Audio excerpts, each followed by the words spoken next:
Recording. Okay, this is Isabel Marin with the Santa Ana Oral History Project in the Santa Ana Library History Room. May you please introduce yourself? Sure. My name is Manuel Escamilla. I'm an archivist here in the Santa Ana History Room, and I guess background info, I was born August 5th, 1986 in Long Beach. Okay, so are you native here to Santa Ana? Well, I was conceived in Santa Ana, so my parents met here, and I've had a lot of family here, and this is pretty much where I've grown up and lived most of my life. I spent a few years away at school, and then about a year or two when I came back living in Anaheim with some friends. But since then, I've lived the majority of my life in Santa Ana with the occasional kind of vacations and trips to other places. What area did you grow up in? So I grew up on the kind of Highland and Rate areas. So I grew up on Highland Street, and that was kind of the neighborhood that I was from. And that was kind of really the only place that I remember. I know that my parents had lived in an apartment prior to that. But my sister at one point basically fell down the stairs and injured herself, so they didn't want to live in an apartment anymore after that. So they moved in with an aunt, with some family members from my dad's side. But it was the Highland Rate area for the most part. Okay, can you tell me about the area? Yeah, it's well for me. I spent a lot of time more indoors. It was really kind of a crowded family area. So there was about, let's see, at a certain point anywhere between 8 to 12 of us, living there.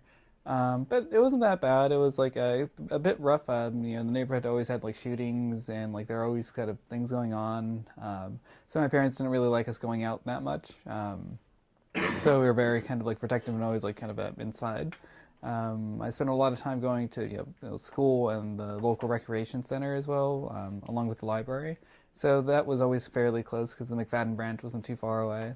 And went to school at Immaculate Heart of Mary, as local Catholic school. So I think that was pretty formative. I spent about kindergarten through 8th grade, so I spent 9 years there. I think at a certain point I was an altar boy and other things, and it was a pretty fun experience on that end.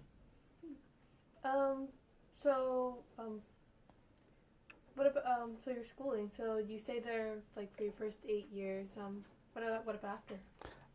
Okay, so after I went to Mater Dei for 2 years and I absolutely hated it. It was good for a lot of people. It just wasn't the right fit for me. I guess I'd been used to a smaller school, not really so sports heavy, and it was kind of a really it was not a hard time, but it was a tougher time. Kind of dealing with all the emotional angst and all that stuff, and I found myself kind of never really wanting to go to school and always being kind of always being sick or just staying home. So it wasn't even I was ditching and going to parties. It was I would ditch and stay home and sleep. And literally that's kind of what a lot of my experience at Mater Dei was like. So I didn't really make too many friends over there. All the friends that I actually had going into the school, I didn't even talk to anymore. I found everything was really kind of segregated by kind of race a lot. So a lot of the Mexican kids over here, the Asian kids over here, black kids over here. They were they're all on the basketball team. Sorry, but it was it was everyone was kind of just divided up into their own little teams, and I found it really odd, I guess. And it wasn't, I guess, the fit for me. And I was kind of a little. And I just always wore a hoodie and just kind of listened to music all the time, and just kind of I talked to a few people, and that was about it. The 2 years after that were probably a little bit better. I think I ended up transferring over to middle college. Enjoyed that experience a lot more. It was a lot smaller. Made friends with a bunch of different people. I was able to wear the hair that how I wanted to. So at that point I had really long Liberty spikes, and eventually by the time I graduated, super long hair, and that's kind of what I wanted to do. And I wasn't able to do that Mater Dei because of the dress code and stuff. Yeah, and I think that was high school. I think I didn't really concentrate that much on schooling. It was more going to concerts and figuring out what to do. I think I spent a lot of time at the block, just going around in circles, meeting other metalheads, and kind of just hanging out.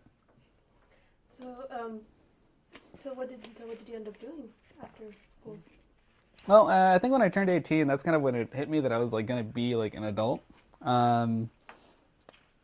So there was this trip, because I think I was planning mostly going into the chemistry field and just kind of working somewhere, some kind of science somewhere, so science field somewhere.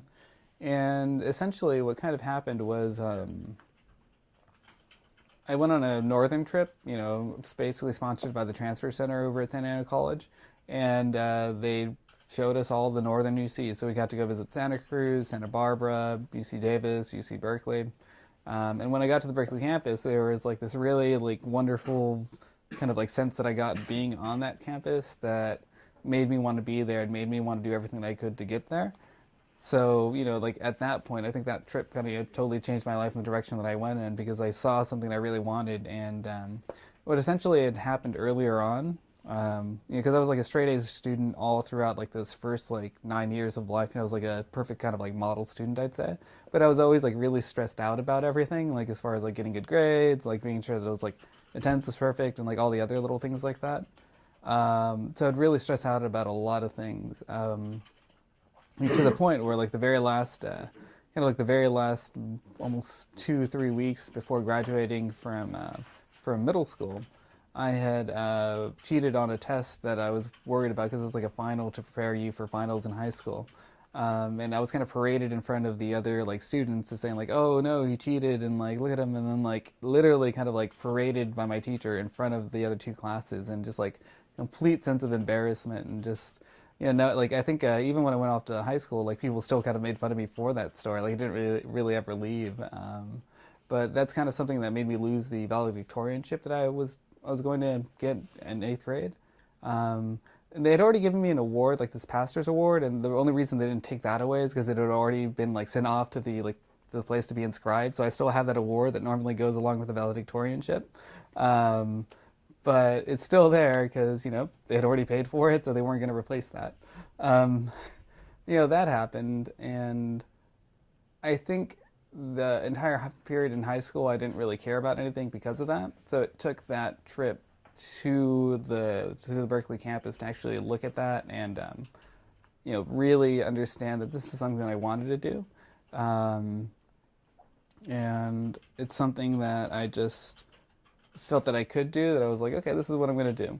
So I talked to my counselor. She kind of laughed at me. She saw my GPA and was like, do you really want to go there? I'm like, yeah, I'm totally serious. This still being like very long hippie hair, just kind of dressed all in black with like, probably like a mortal sweater or something on, and just kind of saying like, no, I want to go there. I'm going to do this. What do I need to do? So, they basically said, get your grades up, do the honors program, do this thing over here, for your extracurricular, write write this as your statement, go talk to this person, go talk to this other person, go see if you can get another letter rec here. Kind of just like one by one. I volunteer somewhere. Ended up volunteering here in the Santa Ana History Room, just because I needed to get 100 volunteer hours to help me with the Presidential Volunteer Service Award that they gave out. And, from there, that's kind of what led me down the whole, like, track of, like, working in an archive, working in history, and really kind of helping to digitize and preserve stuff. That's really kind of where it all started from. And that was I guess, a short way of describing that. So you started volunteering here, and you just and you rolled with it? Rolled with it. I thought it was kind of fun. Like, it was a cool room. I had no idea it was here. They had a bunch of local history. Like, no one knew all these things that were in here, and I was just like, oh, this is amazing. Kind of just like literally, I would spend time just kind of digging through stuff when I wasn't like volunteering. And it was cool just to know that there was a place that was saving that type of stuff and saving like local, like cool local history. And so from there, how did the whole oral history project come about? So this project, okay. So this project kind of came about for a series of things. One of the things that happens when you grow up in Santa Ana is that you realize that it is a city that's different in a lot of ways, especially demographically. So a few years back, there was a chance to do a Eureka Leadership Program, and it's basically for people who want to do some leadership in the library field. And the thing that I wanted to do was kind of train other people on how to do oral histories, so training youth to do oral histories. And we did a series of them on the different patterns of migration from different states in Mexico. Because what happens a lot is you kind of think of like Hispanic, Latino, or Mexicans as being this monolithic entity that everyone's the same and all the experiences are the same. As a young Mexican boy growing up in the hood of Santa Ana, understanding that, if your accent's off a little bit, or if you speak a little bit whiter, quote unquote, or if you like have different interests. Like, I always grew up watching like PBS and like news and just like reading all kinds of stuff because that's what I enjoyed. But you'd be treated differently, and that experience was different. So growing up, I kind of always like understood that, but I never really saw it documented. I never like had like, anytime like I would always see like these studies, it'd be like, oh, the study on Mexican culture, and it's just like one thing. But really, there's like a variety of different experiences to go along with that, and I thought it'd be interesting to kind of go along and figure out the home states of different, like where different people were from, to say like, oh, I'm from Aguascalientes, oh, I'm from Guerrero, I'm from, Guanajuato, I'm like from all these different areas with these different histories, these different customs, different foods, and to still say that, like I'm still like Mexican, or like I'm still like part of that transition and that immigration story, but that there are a lot of different little mini narratives in there. So that was kind of our first experience doing a type of oral history program here. And, from there, we just kind of kept going. This latest one kind of came about more for local reasons, just because of the violence that you experience in Santa Ana. I know I kind of glossed over it a lot. But, growing up here, and like, you'd see, like, hear shootings every night. Saw shootings at least once, once every, like, year and a half, you'd see something. The incident that kind of, like, stood out in my mind was always, like, when I was, like, 13, I saw someone who was like shot, who was like the same age as I was, lying kind of on the floor. I'd always thought he had died. So like my entire kind of like adult life up until about 2 years ago, I always just thought that he had died on that corner. When I actually went back and did the research, because of another series of shootings that happened about 2 years ago, or about a year and a half, 2 years ago, I found out that he actually lived. That he was paralyzed for life, but the kid survived, and he was like one of those people that were just kind of going door to door selling bread. Like literally, I remember like someone like knocking on my door and like selling bread. So I don't remember really talking to the kid, but I'm sure I interacted with him at a certain point. And that always kind of the unfairness of it all kind of like really stuck out, because again at this point I'd already gone to modern day, and I'd already kind of seen what one type of world could be like, like that modern day experience, and then like having friends there that were like living in kind of different pockets of the county. And then also having friends that, went to Valley, that lived in the same street that I did, that had a completely different experience, and they were like literally right down the street from each other. So, like going home and like knowing that you can like walk here or there and like, within blocks experience completely different worlds, was something that kind of stuck out. And that level of violence is something you kind of almost take for granted, that you just normalize. It's just kind of like you prepare for, and you're just kind of like, well, if it's going to happen, it's going to happen. You just like don't worry about it. Because otherwise it can just get too stressful, and you develop a very morbid sense of humor. Like for me, I think part of the reason I became like so into like metal and like extreme stuff was because I saw like a very brutal world around me. It was like people were literally like shooting and stabbing each other like over stupid things, and the easiest way for me to kind of be out of that was to grow my hair super long. So like it was like automatically you're not a combatant. I'm not a guy with like bald, like I'm not a hip hop looking guy with like short bald hair. Like I'm not gonna be mistaken for a gangster any day of the week. It's like. Grow my hair out, just kind of go wherever, like someone hits me up, I'm like, dude, do I look like I'm from anywhere? No, dude, I'm going over here, it's where my friend's at. Because that actually happened a few times where it'd be like, oh, where are you from? And then they'd look and be like, nowhere, and there'd be like no, like, you wouldn't bat an eye. So that ended up happening a lot. I guess the other thing was like, also, when you're the son and like daughters of like first generation like migrants, and kind of like first people go to college and like try to aspire towards that, you have to do a lot of the kind of adult work for them. So my parents were always very hardworking and would constantly be like working to making sure that I could they could afford like sending me to a private school. And I always felt bad about that. Like once I got to high school, because it seemed like a waste of money that they were working so hard to get me there, and I wasn't taking advantage of it. So there was a bit of a kind of guilt complex that set in. But I always felt like I had to be a bit more of an adult than my parents, because I always tried to be like, no, we got to do this, and we got to go do this other thing, and we have to worry about the bills in this way, and we should stop like going out and doing these like stupid things, like, hey, I can't spend money at the casino, or like we can't go do this, it's another waste of money, or you guys are paying this wrong, you should be worrying about a house, just things like that. And it kind of became like evident, because I realized that I'd be the type of person that, like, when something like what happened, like I always felt that the need to take responsibility for something. I guess, and in another case, my cousin was abducted at gunpoint from her job over here on like the Walgreens on like 17th and Grand. So basically, the guy said he was going to kill her unless we gave him like a $6,000 ransom. So my aunt and kind of uncle and family were all like, "Oh, we're just gonna give him the money, and then like he's gonna go away and it'll be fine." But I don't know, just in the back of my head, I just knew it's like if we give this guy the money, he's just gonna ask for more. He's gonna like take her away. It's like there's no guarantee. I don't trust someone who's like already holding one of like my family members at gunpoint. So, I was like, I kind of made the decision to be like, no, we have to call the cops. We have to call 911. We live in a cul-de-sac. This is the best place to catch anyone. If you're going to catch anyone, it's like easily surrounded. You can have cops everywhere. There's always a helicopter in the sky. He's not going to worry that there's a helicopter in the sky in this night. Santa Ana, they're always there. um, so, like basically like had to stay super calm and just kind of like work, little by little, just kind of relaying information back and forth and like being on call with the dispatcher. But I guess that night always stood out where that moment where he kind of came to the house, there was an exchange of money, but then like you kind of gave the signal to cops saying like, yeah, they're here. It's a white car. I think it was like a white like Chevy, like it was a white Chevy. I forget what kind of model specifically. But you just kind of like hear those shots ring out, and like that they're being shot into the car, that it's accelerating, that it hits a police cruiser, that there's a shattered glass everywhere, and that you just hear like screams and crying, and I kind of just like rush out of my house. And I'm not sure if my cousin's like alive, dead, or what happened. Luckily they shot the guy, so they shot directly into the driver's side and killed him kind of instantly. My cousin Patty kind of came out screaming, but she like luckily totally unharmed. At least physically, mentally, that never went away, and like that's still been a problem to this day. But I remember two other things that kind of come out of that. It's like, they basically, number one, it's like kind of just like I was so angry and so happy at the same time. Just like I'm glad that the officer shot him. Like I'm a very like peace-loving person, but I was just like so happy that he was dead. And now I'll never forget that. I was so glad that they shot him.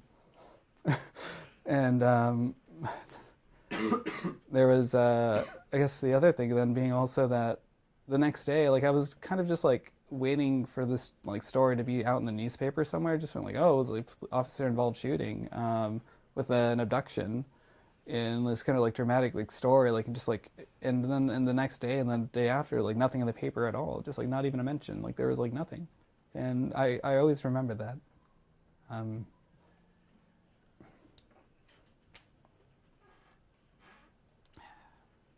So, and I guess like growing up and like having those experiences, and then kind of really being into like history and archiving and like the preservation of memory and the preservation of community stories, I realized it's like there's so much missing, and that there should be a chance for those stories to be told at least in some kind of format, and then that's really I know it seemed like a very long, kind of convoluted answer to your question, but like having gone through all that, that's why we started doing the Raid Street Chronicles and kind of talking about like the community and violence and what it was like growing up in this area. And it's not really just a story of like all those bad things happening, but it's like how do you deal with those? It's like those are things that a lot of people in this community share as an experience growing up that you don't really get the chance to talk about. And I thought this might be an interesting format to do that. And it's a combination of that and like civic leaders, people that have kind of stayed in the community to say like we want to try to make this a better place, because I think that's really what the story is. It's not that this happened and oh my god it's going to continue to happen, it's a horrible place and I got to get the hell out, which is the way that I kind of thought for a while. Like I just got to do really well and go somewhere. It's like I'm going to do really well, I'm going to go to good school, I'm going to totally forget about all this, and I'm going to be living in like New York, Paris, or London. That was like, I'm going to get the hell out of here. Like I stayed in London for a while and I absolutely loved it. I would totally want to go back. Paris was cool too, but not as much as London. LA is okay. I still haven't been to New York though. I still haven't been to the East Coast. Beijing was also awesome. Shanghai, probably go there too. But like I had that feeling of like I needed to go somewhere else.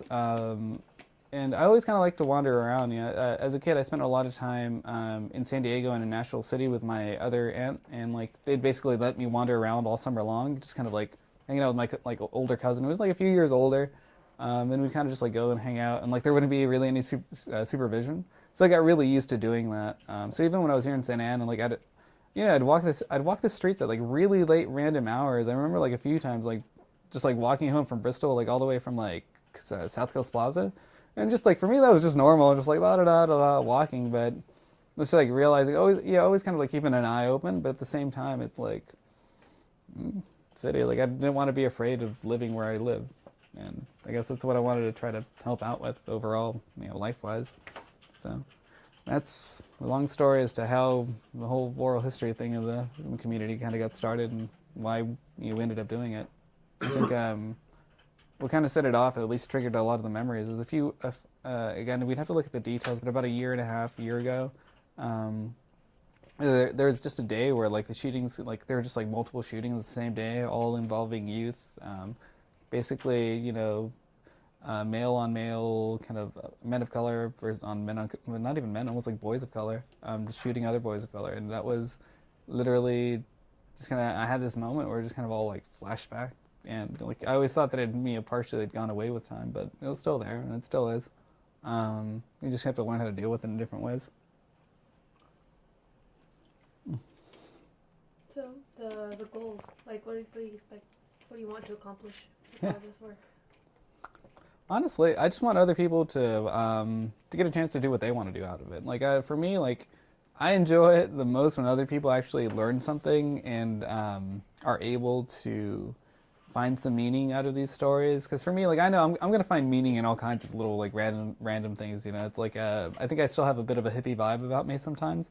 Where I'm like, oh, it's a beautiful butterfly landing in a flower, going back in circles. Like literally, like I'll look at stuff like that. I'm like, that's so beautiful, and find meaning out of it. But I want to be able to kind of create a program where people are able to do that in like their own way, and that are naturally able to find those stories and be able to share them. And I'm hoping that this just becomes something that we do all the time, and that's a place where individuals can kind of come together to share their stories and have them be listened to. Even if they're only listened to by a few people, it's still that act of like sharing and like listening and knowing that they're going to be safe somewhere. I think that's the important part. Are there any questions from you guys? Hi, my name's Alex Mendoza. You mentioned earlier that I had it in my notes. I'm sorry. It's okay.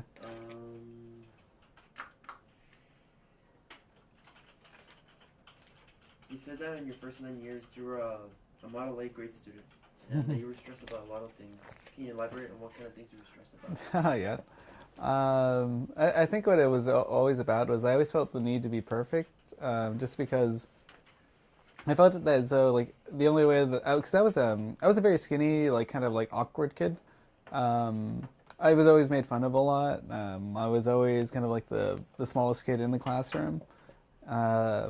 Even though I went to, it was weird. It's like even though I went to a kind of private Catholic school, it was like too rich for like the friends that I lived on the street with, because I had both my parents there and they both had jobs, so like automatically there's like a stability and income stability. But I was also like poorer than the other kids that went to the private school, so I was always kind of like in this like in between like world, it seemed like to me. So I was always stressed out. Okay, like well I'm not the fastest, I'm not the best looking, I'm not the funniest, so I had to be the smartest. So like for me, academics were always that thing where that's what I had to do. That was like so much a part of my identity that if I didn't get A's, it felt like I wasn't being me. Like I felt that was the entirety of who I was as a person. So I'd get really stressed out when it wasn't perfect, and I'd feel really just kind of ashamed. I'd be like, no, not worth anything. So there's like a lot of senses, like a lot of feelings of like self-worth that were kind of wrapped up in that. And luckily, I think that the whole like thing, even though it was kind of traumatic and I didn't like want to do any kind of academics for about 4 years, I think that was a really good life lesson, because after that I stopped stressing out about it and was more of a, if I'm going to do it, I'm going to do it. I'm going to do as best I can. And if it doesn't happen, it doesn't happen. I don't really care. It's like I'm more than just like whatever is reported on a grade sheet. It took me a while to get there. Because at first I was just like, I don't want to do any of this. But I still have that tendency to just like, if I really hate something, I'm like, I'm not going to do this. Peace out. My name is Victor Elias, and like Alex said, with the stress and pressure, was there any like ever like any bad influence with your friends? Like, interesting of like with long hair and that. Yeah. So bad influences. You can go straight to my family for bad influences. So let's see. I've had two of my cousins have been murdered due to drug activity. I'd say another three were in prison for about 10 to 15 years on for various crimes. You know, some of them involving violent assault, others drug and distribution possession. So I grew up pretty much next to like a meth lab. Like literally, my place was. I had this one little place in my garage, and next to that, that's where my cousin would basically just like be smoking meth and whatever else, like for days on end. So the way that I would play games is like literally setting up like things that I would have to kind of go back to periodically. So when I played, it was like I would very strategically play with my toys because I'd be like, I got 15 minutes, like what storyline can I like come up with that I'll be able to remember and continue on after. So like those are kind of like the influences that were there. I had a lot of really positive influences with my dad and my mom just like constantly working and like always like being there for me. But I didn't really have too many friends, to be honest, like even up until like freshman, 8th grade. And I don't even think I even cursed that much because I was never around other people that cursed because I was only my family.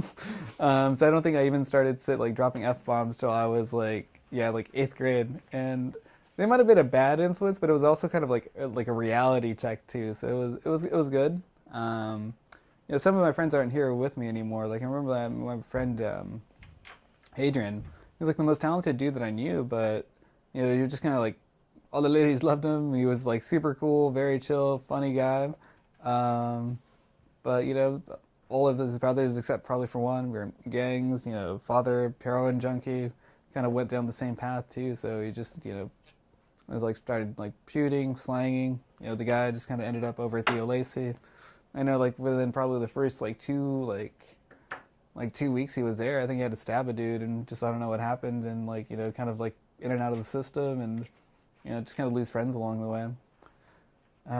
So I think on the bad influence part, what it's been is really just kind of saying it's like they're my friends and they're people that I care about, but at the same time just can't have that and you're just like all right, kind of part ways.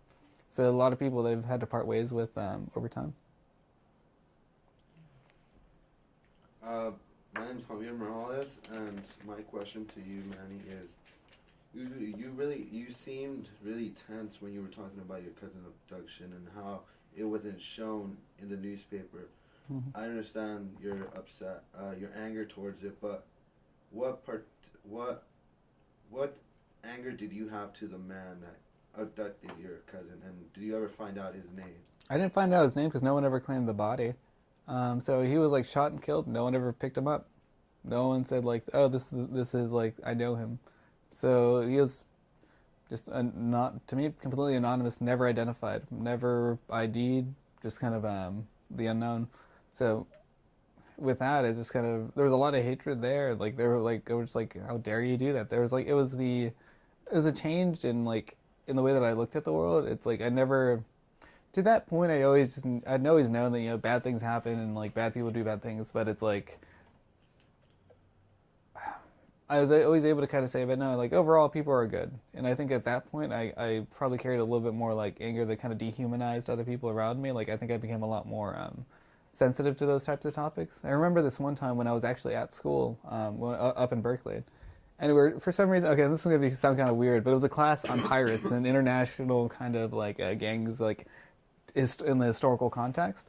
And there was this dude who just kind of was talking about like, oh, gang members that are just like, that just grew up in the wrong environment and, that they, it's like, they're just there trying to like make ends meet. And I'm just like sitting there, I'm like, that was like the only time I think I've ever had a really aggressive conversation with someone that was in my class. So like, you've never had to walk down the streets when you were afraid for your life because someone was pointing a gun at your head. And that's basically, I was just like, no, like you've never had to experience that. And I just like looked at him and that was something that I carried because of that. Like my ability to empathize and like really kind of care about other people and the reason why they do things like that changed because of that. Like I will never look at things like that in the same light, because I like have that personal history. Like, no, like, how dare you put that through? Like, how dare you make other people experience that terror and that like feeling of fear and helplessness, and how dare you traumatize people like that? And ever since then, I'm like, I think I'm much more of a hard ass because of it. I'm just like, no, I'm not gonna tolerate that. Go.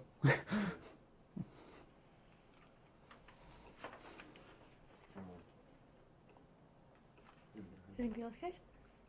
Okay. Well, thank you, Manny, for joining us, and yeah, thank you to all our interviewers. And so, yeah. Recording. Okay. So, Manny, can you tell us a little bit about the people you've met while working here?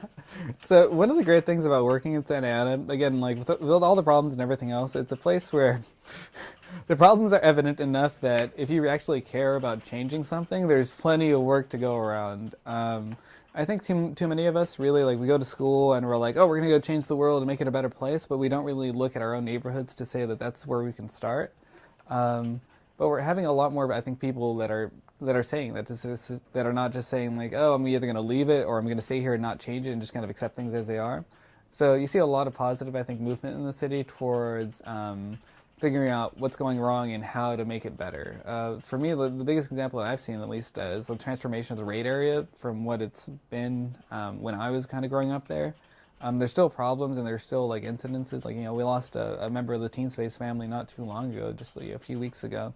In the same place where that's where I would walk home, and in fact that's where my nieces and my sister currently walk to the Jerome Park. It's like through that exact same spot, and things like that are still going on. But you find a lot of people that are willing to kind of basically stick it out and like try to make the place better.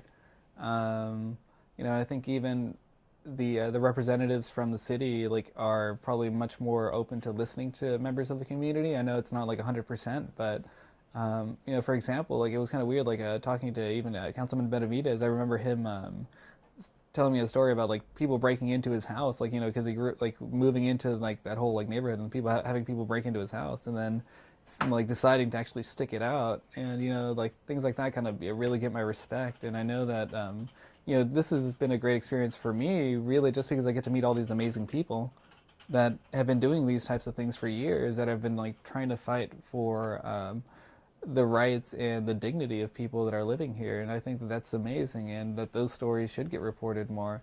Like the thing that I'm learning even as a historian here is that there's a long history of civil activism, and not just kind of like the marching in the streets and the yelling and the chanting, but the hardcore, like, we're going to bring a lawsuit because this is wrong, we're going to take this to court, we're going to get the witnesses together, we're going to make sure that this doesn't happen to other people in other places.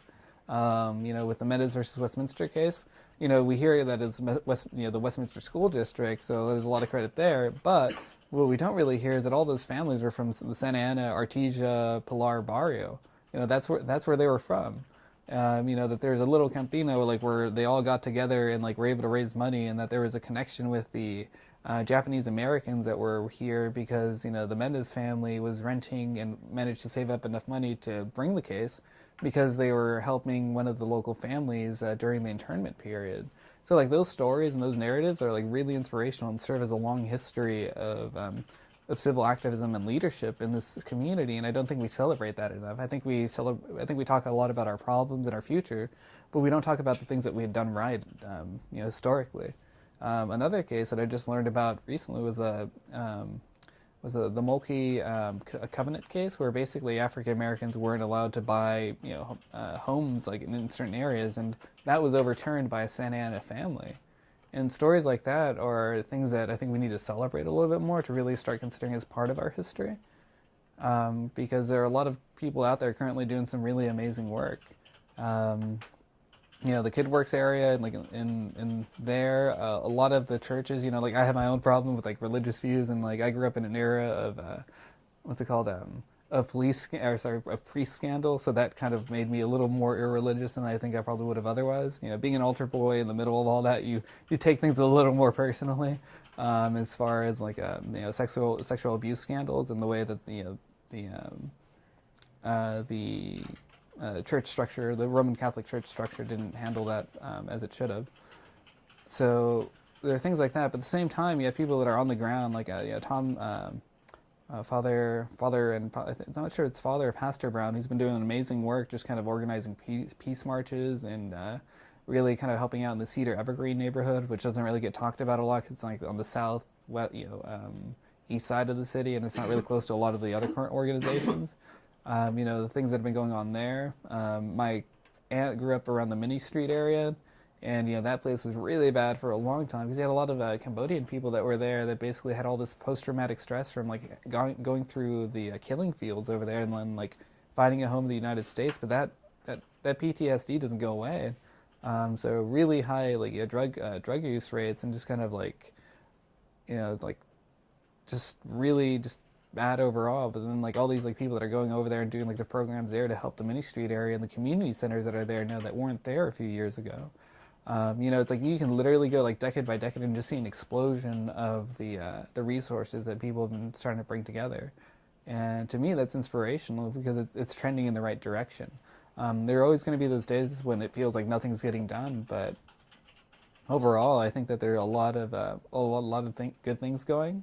Like the higher educational attainment rates for Hispanics currently is just like amazing to me because, even when I was barely going to start going into school, like in 2004, like those rates were like maybe like a third lower of what they are now. So like within like my college experience, it's kind of completely different. I think there's a lot more of that sense of like helping out other people to get there. That there's not just you get it and you're done. It's about getting it and then doing something with it to help out other people like along the way. There's a chain of leadership, and I don't think it's any one person. I think it's kind of a spirit and a movement that we all kind of feel that we have to be part of.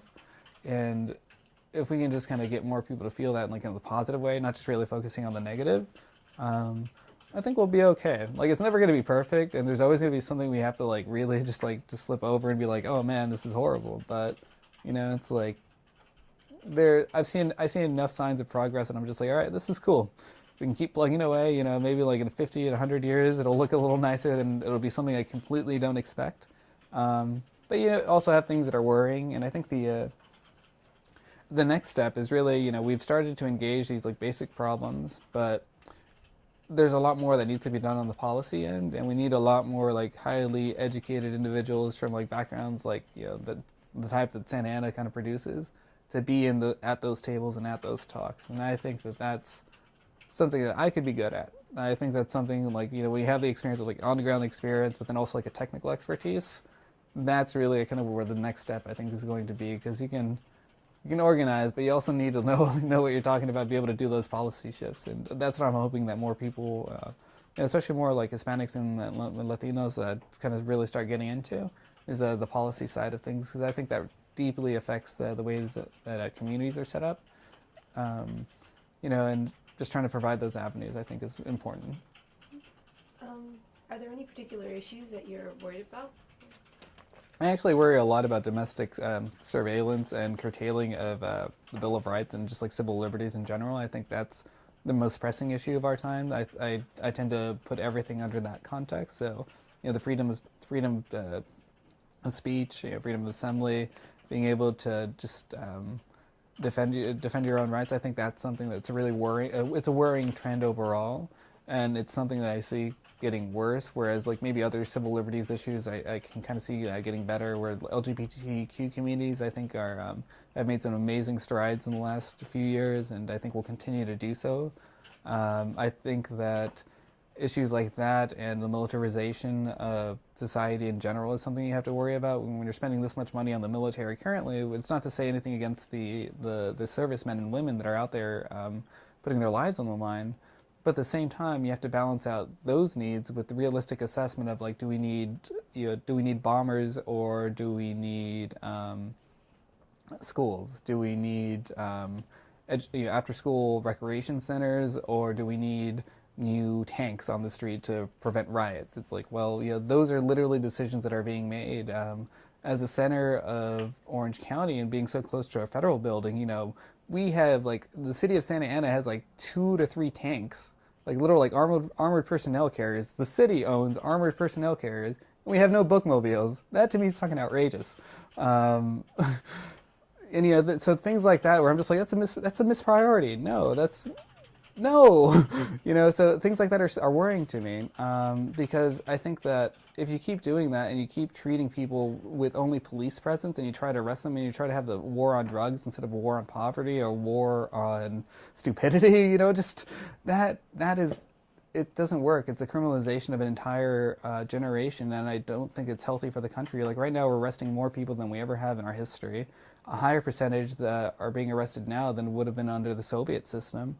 And like, it's not something that we see day to day because we kind of accept it as reality. And there's these really big costs to that, where like I see a lot of other things improving educationally, and I hope those numbers go down with time. But things like that are extremely worrying, especially because it's like it's a slow boil. It's not something that's dramatic. I don't think that, for all the fury over police shootings, and like police shooting innocent people, I think that really the bigger worry is like police just arresting regular people. It's not going to be that. It's not going to be like a dramatic case like every time that's going to highlight and like get public interest. I think it's that slow boil of, oh, sorry, this year we arrested 15 people on this minor drug possession charges, and now they're never going to have enough money to go to college, and now they're going to go into this prison system where they're going to be better criminals when they get out than when they went in. I think that's retarded. I think that that's a horrible way to set up a system to actually make the future better, but it's hard to have that position in public. And until you have elected officials that are willing to do that, that's not something that's going to change. It's like one of those things where it's like the first penguin to go gets eaten by the sea lion. You're just going to get pushed off, and you're just like, oh, now he's a goner. It's not until like y'all kind of jump in that it's a little bit safer to swim in. So that's kind of like the moment that I'm like waiting for in my lifetime, and it does seem to be shifting because you have a lot of additional people that are, I think, having much more common sense approaches to problems like that. And the reason being probably is the recession. We can't afford this stuff anymore. It's like there's so much that we need to do in this country, and I think that collectively we can do it. Like I don't see a problem with it getting done other than the fact that we just don't want to do it. It's like there's no political will. It's not that there's not any like economic, social, or kind of intellectual capital to do it. It's that political capital that's necessary. And what's happening that I'm kind of, I guess, afraid of longer term is that there are two very different well, not even just two, but on the spectrum, like very different worldviews of what the future of this country looks like. And I think the city is kind of representative of that multiracial kind of let's see, the best way to say this almost. The post-segregated segment of our history, that post kind of like Jim Crow, Southern separatist kind of outlook of the world. I think Santa Ana is representative of what it could potentially become in the future, especially due to the large influx of Hispanics and Latinos into the United States. So that's where I see like, okay, that's the future of the country. That's what I see it as. It's still going to be like the red, white, and blue, and civil liberties and everything that we like believe in America to be. That is what I want. I don't necessarily know if that's going to happen. I think there's a lot of chance for a xenophobic backlash, as there has been on a lot of other periods in our history. And I'm not sure how that's going to end up. I think the immigration debate that we're currently having, it needs to happen. If it doesn't, I'm not too sure about what's going to happen after that.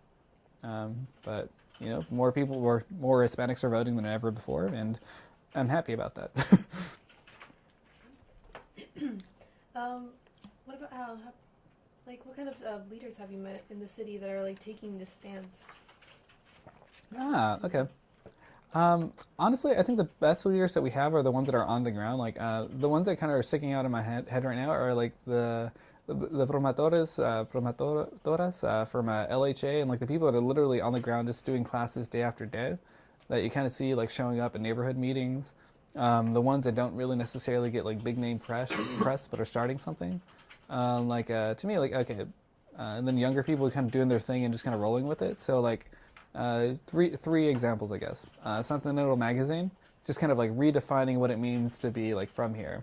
Really kind of saying that this is a local arts movement. I'm from here, that they're going to kind of promote and highlight that aspect of the city. So that's really cool. Kilson Street. It's basically specializing in like bringing all these garage bands into this dude's garage and like literally just doing like web episodes on local musicians. I think that's cool. And then let's see, other people. Well, honestly, some of the youth and the teens that I meet here, like they've done things that I'm just like, wow, it's so amazing. At your age, I wasn't doing any of this. You know, like I'd be a much better person now if I was like you. So that really kind of helps out a lot, and you get a lot of like positive feedback, because what can happen after a while is you'll get cynical. No matter what you do, you're just like, oh, nothing's changing. I hate everything. But you just have to keep believing, because you'll notice those little incremental changes and those improvements, and you're just like, oh, all right, this world's not so bad. So that's always kind of been like a positive, kind of positive loop. Let's see. So I'm trying to think of like official people in power and like official elected people. The problem with being like in that position is like no matter what you do, you're gonna be criticized. So it's still, you respect the decisions and like the process, but at the same time, it's like it's hard to maintain an admiration for someone who you're just like, oh man, that was just stupid. Why do you keep doing that? Yeah, but that's cool. Let's see. I want to give you guys like individual, like specific people that I can say are like great leaders here. Cheryl over there, I think, is a really amazing leader. It's like point the camera to Cheryl. She's like, you want to no pointing the camera to Cheryl. She's like, because it exhibits that. It's like you create something new that wasn't there before. Like the teen space was like literally like kids meeting in the so it's teenagers meeting in the castle every week to kind of just like talk about stuff and do volunteer activities. And then now it's like, we have like a production crew, we have like people helping out with all these grants that we apply for and we get. There's an entire basement for you guys now, which I would have been here all the time if I had known. If this was here when I was in high school, I might have been a better student. I don't know. But I went through my journey, which is what I needed to go through. But things like that, where people are creating these spaces and like not just waiting for someone to be like, oh, this is the answer, here, you're saved. It's like really to go out there and do something and to change the world around you. I think that's what's inspirational. Those folks from Sacred are going out and did a sunshine ordinance. No one thought it was going to pass. The PBID people with the downtown area were like just saying, hey, this is totally unfair. Let's stop doing this. Cool little things like that, I'd say. And a lot of people are actually kind of coming back and just starting their own businesses. I'm like, I respect that. It's like you grew up here, you moved away, and now you're like, hey, no, Santa Ana's a cool place. Let's start a little business here. And I think that's pretty awesome. Because what you probably don't get as far as like heroes or leadership are the people that kind of get up early every day. Like, if you just kind of, in the city, if you just kind of like stand outside your window, like really early in the morning, like 4 or 5 o'clock in the morning, you can hear the sound of like car engines like getting ready to like do jobs all over the county. You can hear people that are kind of like getting up super early to get to their job, to like be there for like, like more than 9 hours, people doing double, triple shifts. And then just like doing that day after day and making like the city possible and like all that life that's there and like being like so supportive. For me, like my dad's always, what he can, he's like working from like 5 o'clock in the morning all the way to like 9 o'clock in the evening. That guy, like, I don't even know when he sleeps. And that's something I see all the time that we don't really celebrate enough because it's hard to see. How do you see yourself as a leader here, like doing all these programs? I see myself as a very bad leader. I yell at my subordinates. I've been like, yo, you guys, don't do that. I don't take things seriously enough. I have a lot of bad habits.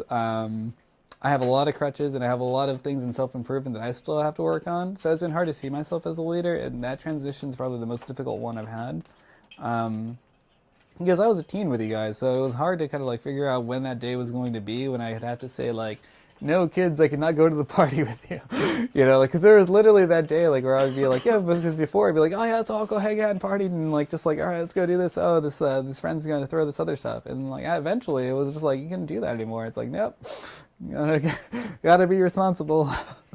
So that was a hard transition. I think everyone has to do that as a young adult and to like transition into adulthood. And I'm still definitely experiencing it because I've been like, as much as like I'm serious about a lot of things, at my core, it's like I just want to have like I think everyone should be able to have a position in life where they can enjoy and have fun, and that you should be able to create a world where other people find joy in their day-to-day existence, and anything that's like dredging and like horrible and like that you're not enjoying, I don't think should happen.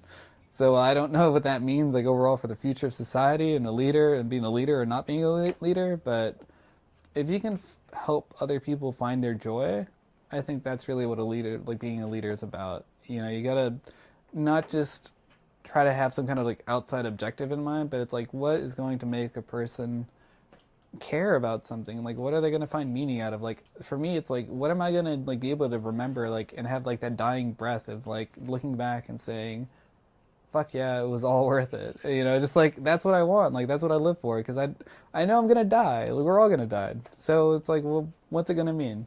And if you can help out enough people along the way to kind of like give yourself that like that last moment of like that last kind of like, okay, I can go now, that's really what it's going to be about. So, try to encourage people along that path, and, not to worry about the other things, and to help other people along the way. It's like, if I can, so for me, I think it's the little things, those things that are unexpected. Like, I'm looking forward to like lending out my car so that you guys can get driver's license. I like those feelings. It's like, I never like had anyone really show me how to drive, because like my dad was always like busy working, so I had to wait a long time. I didn't get my license till I got back from school. I had a bachelor's before I had a license. But like little things like that, I think are kind of where you have true leaders, and they're not just people that are there, that show up and have a title. They're the people that are there and that are invested in the people that they're with and that they're working to help out. Are there any like specific role models you have? FDR. I think he was a badass. He was like, and Cheryl Everly too, but it's no, like seriously, like I had always found like, okay, there were like a few people, because like you remember, like I grew up on PBS. I grew up on PBS reading books and just like a bunch of other things. So I had like a few people that I was like, man, that was so cool. He let us during World War II and like out of the Depression, and we're saying like, all right, we don't know all the answers, but we're gonna try something. It's like, this person who was like basically from like this, the like one of the wealthiest, most notable families in American history, just saying like, my service, like because of all this like wealth and everything else I have, there's a responsibility to this country that I belong to. There's a responsibility to the world. And that to me is the highest ideal. It's not about like getting the most amount of stuff, but it's like if you're able to like make something and like do great things and like have all these like resources at your disposal, that you should have that sense of responsibility. It's not a sense of entitlement, that you should feel like you need to do whatever you can to make sure that the world is a better place, especially if you're given all those resources. And I think that FDR was a good example of that. There's certain things that he probably might questionable, like he wasn't great with his wife. That was for sure. But just those things that he had to do, and like that to me was always like a cool role model. I was like, oh man, FDR's so cool. So that was like a role model. And then the other one's like my dad has always been a big influence in my life. I'm not religious, but I wear like the chain that like he gave me, that his like mom gave to him, and like so like family wise, always been a very strong influence. My mom has too. Like my mom was the person I could talk to, we kind of hash things out with. My dad was always the one that kind of like led by example. He didn't really talk much. He was a very friendly, very like family oriented guy, but yeah, he just doesn't talk much. But yeah, there's a lot to kind of to learn from those people. Do you guys have any questions? All right.